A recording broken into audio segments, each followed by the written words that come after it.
భక్తివర్ణ ప్రేక్షకులకి శరన్నవరాత్రి మహోత్సవాలలో 3వ రోజు అన్నపూర్ణాదేవి అనుగ్రహంతో ఈరోజు ఏ అవతారం, ఆ అవతార పూజా విధానం, ఏ విధంగా అర్చించాలి, శక్తి క్షేత్రాల్లో జ్యోతిర్లింగాల్లో ఎలా ఉంటుంది, అలాగే మన అమ్మవారి యొక్క క్షేత్రంలో ఏ విధమైన అవతారం ఉంటుంది అనే విషయాలు తెలియజేద్దాం. ఈరోజు నవరాత్రి మహోత్సవాలలో 3వ రోజు శ్రీశైలంలో అమ్మవారు చంద్రఘంటికాదేవిగా ఆవిడ ఉన్నారు. పిండజ ప్రవరారూఢ చండకోపశ్చకైర్యుత ప్రసాదం తనుతే మహ్యం చంద్రఘంటేతి విశ్రుత అని చంద్రఘంటికాదేవిగా ఈరోజు శ్రీశైలంలో అమ్మవారు ఉన్నారు. ఆవిడ కొబ్బరన్నాన్ని నివేదన చేయాలి. మనకిక్కడ విజయవాడ మిగతా క్షేత్రాల్లో మనకి అన్నపూర్ణాదేవిగా సంపూర్ణమైన అవతారం ఏదైనా ఉందంటే అన్నపూర్ణాదేవి అవతారం. అన్నపూర్ణాదేవి ఎలా అవతరించింది, ఆవిడ యొక్క అవతారంలోని విశేషము విశిష్టత ఏమిటంటే కనుక పరమశివుడు ఒకానొక సమయంలో సతీదేవిగా ఉన్న సమయంలో, ఓ సతీ, ఈ జీవులు నేను రక్షిస్తాను, ఈ జీవులకి ఆహారాన్ని అందించు, నేను ఒక ప్రతిజ్ఞ చేస్తున్నాను, నువ్వు కూడా ఒక ప్రతిజ్ఞ చెయ్యి అని సతీదేవి చెప్పారు. అప్పుడు ఆవిడ వెంటనే ప్రతిజ్ఞ చేసింది.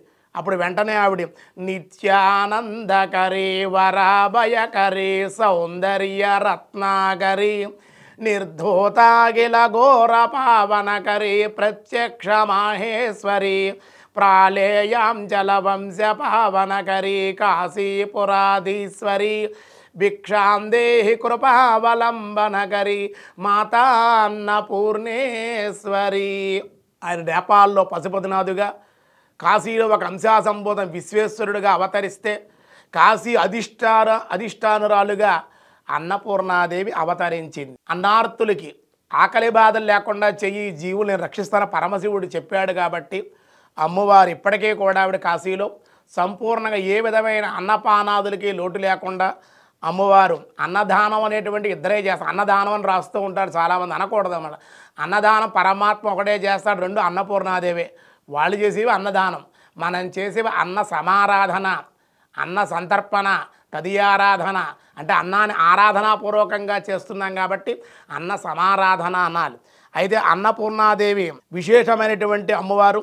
ఈవిడ చక్కగా గోధుమ రంగు చీరను ధరింపచేయాలి, లేదా తెలుపు రంగు, పసుపు, ఎరుపు, కానీ ప్రధానమైన గోధుమ రంగు చీరను అమ్మవారు అలంకరింపచేయాలి. అమ్మవారు 2 భుజాలతోటి ద్విభుజంతో ఉంటుంది.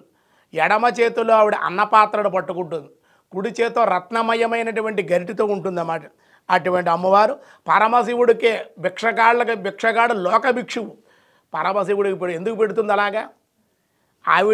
ఈయన భిక్షాటన చేయటం ఏమిటి ఆవిడ్ని అని మనకు సందేహం రావాలి.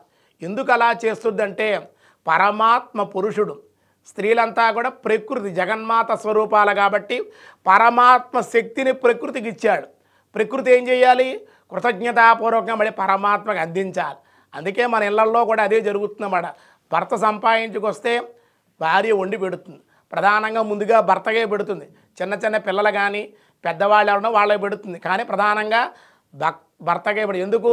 ఆయన సంపాదించుకొస్తున్నాడు, ప్రధానంగా ఇంటికి ఆధారభూతం ఆయనే కాబట్టి ఆయనకి పెడుతుంది ఆవిడ. అందుకే అంతరార్థం భార్య కాబట్టి ఆవిడ మనం తినే ఆహారంలో 1 గంటకో 2 గంటలకో మళ్ళీ మనకు ఆకలి వేస్తూ ఉంటుంది. కానీ అమ్మవారు ఏ ఆహారం అయితే పెడుతుందో ఆహారం భుజిస్తే జ్ఞాన వైరాగ్య సిత్యర్థం భిక్షాందేహే చ పార్వతి.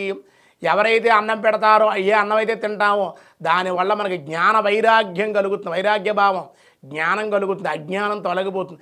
అటువంటి అన్నం సంపూర్ణంగా పరిపూర్ణంగా అన్నపూర్ణాదేవి అందిస్తుందండి.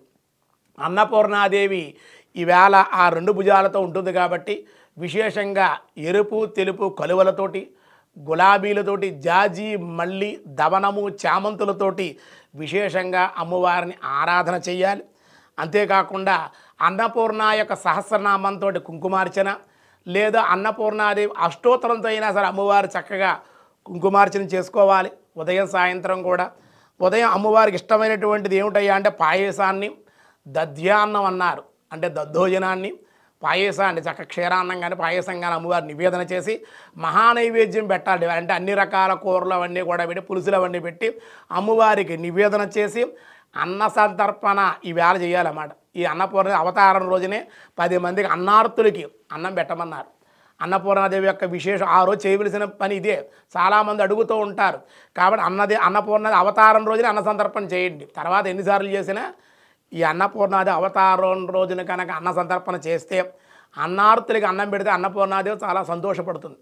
అలాగే అన్నపానాలు లోటు లేకుండా చేస్తుంది. అమ్మవారి యొక్క దేవాలయంలో అలంకరణలో ఎడమ చేతిలో ఉన్న అన్నపాత్రలో బియ్యాన్ని వేస్తారు. అన్నపూర్ణాదేవి విగ్రహాలు కూడా అందులో పెట్టి పూజించిన తర్వాత చాలామంది ఎవరైనా పేదవాళ్ళు ఉంటే కొంచెం ఆ పూజ చేసిన బియ్యాన్ని సాయంత్రం ఒక అమ్మవారి అన్నపూర్ణాదేవి ప్రతిమ ఈ బియ్యాన్ని కూడా ఇస్తారు. చాలామంది ఇంటికి పట్టుకు వెళ్తారు. అలా వెళ్ళడం వల్ల కారణం ఏమిటంటే మనకి ఏమైనా ధాన్యాగారం కానీ బియ్యపు పెట్టి కానీ ఏదైనా డ్రమ్ము కానీ ఉంటే అందులో వేసుకుంటే అన్నపూర్ణాదేవి విగ్రహం ఇంట్లో పెట్టుకున్న బియ్యపు దాంట్లో వేసిన అన్నపానాది లోటు లేకుండా వాళ్ళకి ఉంటుంది అని చెప్పడం జరుగుతుంది. విశేషమైన రూపం ఏదైనా ఉందంటే అన్నపూర్ణాదేవి అవతారంగానే చెప్పారు. అటువంటి అమ్మవారిని విశేషంగా మనం ఈరోజు ఆరాధించాలి. నిత్యానందకరి వరాభయకరి ఆవిడని ఎప్పుడూ కూడా ఆనందంగా ఉంటుందిటండి. ఎవరైతే ఆరాధిస్తారో వాళ్ళు కూడా అమ్మవారిని ఆరాధించే భక్తులు ఆనందంగా ఉంటారటండి. వరాభయకరి వరాలిచ్చేటువంటి శత్రువులకు భయంగా కనిపించేటువంటిది. సౌందర్య రత్నాకరి మనం ఏమైనా ఆభరణాలు కానీ రత్నాలు కానీ పెట్టుకున్నాం అనుకోండి మనకు సౌందర్యాన్ని ఇస్తాయి. అవే అమ్మవారు ధరించారనుకోండి ఆ రత్నాలకే అందం వచ్చేస్తుంది. అటువంటి సౌందర్యమూర్తి అమ్మ అన్నపూర్ణాదేవి. నిర్ధూతాఖిల ఘోర పావనకరి ప్రత్యక్ష మాహేశ్వరి ఆవిడ ఎక్కడుందయ్యా అంటే సమస్త ఘోరమైన పాపాలు నశింపజేసేటువంటి మాహేశ్వరి ఆవిడెవరయ్యా అంటే ప్రాళేయాంచల వంశ పావనకరి కాశీపురాధీశ్వరి. ప్రాళేయాంచలం హిమవంతుని కుమార్తె కాబట్టి పెళ్ళి అయిందనుకోండి మామూలుగా ఏం చెప్తారు మామగారి పేరు చెప్తారు. కానీ ఈవిడ పెళ్ళి అయినప్పుడు ఈ ఆ మామగారి పేరే కాదు పుట్టింటి వాళ్ళ పేరు కూడా హిమవంతుని కుమార్తె అని పొగుడుతున్నారు. అంటే పుట్టింటికి అత్తింటికి కూడా పేరు తీసుకురావాలి. అలా పేరు తీసుకొచ్చి ప్రాళేయాంచల వంశపావనకరి ఆ వంశం కూడా ఈ అమ్మవారు పుట్టడం వల్ల ఆ పర్వతరాజు వంశం కూడా పావనం అయిపోయిందిటండి. అటువంటి ఆవిడ కాశీపురాధీశ్వరి. ఇప్పటికి కూడా కాశీలో అమ్మవారు ఉన్నారు. వ్యాసుడు కూడా పరీక్షించాడు. వ్యాసుడిని కూడా అమ్మవారు పరీక్ష పెట్టింది. కాబట్టి ఇప్పటికి కూడా కాశీలో ఎటువంటి అన్నపానాదులకి లోటు ఉండదు. ఎవరు వెళ్ళినా సరే లోటు లేకపోవడం గల కారణం ఇప్పటికి కూడా అమ్మవారు అక్కడ ప్రత్యక్షంగా ఉండడమే అన్నమాట. అటువంటి అమ్మవారిని భిక్షాందేహి కృపావలంబనగరి మాతా అన్నపూర్ణేశ్వరి. అమ్మ నిన్ను అర్థిస్తున్నాను అన్నపానాలు లోటు లేకుండా చేయి. అన్నపూర్ణే సదాపూర్ణే శంకర ప్రాణవల్లభే జ్ఞాన వైరాగ్య సిద్ధ్యర్థం భిక్షాందేహే చ పార్వతీ మాతా చ పార్వతీదేవి పితా దేవో మహేశ్వర బాంధవా శివభక్తాస్య స్వదేశో భువనత్రయం. తల్లి పార్వతీదేవి నీవే తల్లివి, పరమశివుడే తండ్రి, శివభక్తులే నాకు బంధువులమ్మ, 3 లోకాల్లో నాకు నా స్వదేశమే అమ్మ. అట్టి అనుభవాన్ని అటువంటి అన్నప్రసాదాన్ని నాకు ప్రసాదించు తల్లి. సిరి సంపదలతో భోగభాగ్యాలతోటి భక్తి జ్ఞాన వైరాగ్యాలతో ఉండమని అన్నపూర్ణాదేవిని వేడుకోవాలి. మహానైవేద్యాన్ని అమ్మవారికి వేళ నివేదన చెయ్యాలి అని చెప్పారు. ఆ విధంగా అమ్మవారికి చెయ్యాలి. ఈవేళ కుమారీ పూజలో 3వ రోజు కాబట్టి మొన్న కుమారి నిన్న త్రిమూర్తిగా అమ్మాయిని మొదటి రోజు 2 సంవత్సరాల అమ్మాయిని చెప్పాం. నిన్న 3 సంవత్సరాల అమ్మాయి త్రిమూర్తిగా 3 సంవత్సరాల అమ్మాయిని కుమారి పూజ చేసుకోవాలి. ఈవేళ 3వ రోజు కాబట్టి అమ్మవారు కళ్యాణి అనే పేరుతో కుమారి పూజ చేసుకోవాలి. అలా చేయడం వల్ల విద్య జ్ఞానము విజయము రాజ్యసుఖము కూడా కలుగుతాయి అని మనకి విశేషంగా చెప్పారు.